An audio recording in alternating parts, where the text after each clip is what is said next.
నాగ చైతన్యతో విడాకులు తీసుకున్న టైంలో సమంతను ఎంతగా ట్రోలింగ్ చేశారో, ఆమె ఎంతగా విమర్శలు ఎదుర్కొందో ప్రత్యేకంగా చెప్పాల్సిన పని లేదు.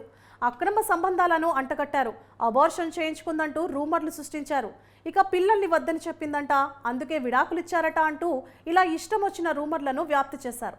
అయితే అసలు నిజం ఇప్పుడు అందరికీ అర్థమై ఉంటుందని సమంత ఫ్యాన్స్ అంటున్నారు. శోభిత నాగ చైతన్య ఎంగేజ్మెంట్ను సోషల్ మీడియాలో ఓ వర్గం తిట్టిపోస్తోంది. సమంత నాగ చైతన్య డివోర్స్ నాడు ప్రీతం ఓ పోస్ట్ వేశాడు. ఆనాడు అది ఎవ్వరికీ అర్థం కాలేదు. స్లట్, ఇక అతడు నీవాడే అని ప్రీతం ఓ పోస్ట్ పెట్టాడు. ఆ తర్వాత మరో పోస్ట్ కూడా వేశాడు. అబద్ధాలు, సీక్రెట్స్ ఉంచితే రిలేషన్షిప్ అనేది ఎప్పుడూ నిలబడదు అంటూ ప్రీతం మరో పోస్ట్ చేశాడు.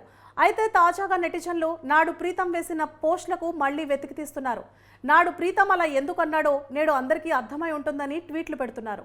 అంటే సమంత విడాకుల కారణం ఇదే అని, శోభితతో నాగ చైతన్య రిలేషన్లో ఉండన సంగతి సమంతకు తెలిసిందని, దాంతోనే వాళ్ళిద్దరూ వేరుపడ్డారని అంటున్నారంతా.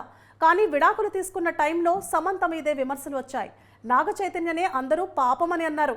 కానీ అసలు నిజం ఇప్పుడు తెలిసిందని, నాగ చైతన్య వైపు నుంచే తప్పు జరిగి ఉంటుందని, ఇన్ని రోజులు సమంతని తప్పుగా అర్థం చేసుకున్నామంటూ నెటిజన్లు ట్వీట్లు పెడుతున్నారు. శోభిత నాగ చైతన్యల డేటింగ్ మీద ఎన్నో రూమర్లు వచ్చాయి.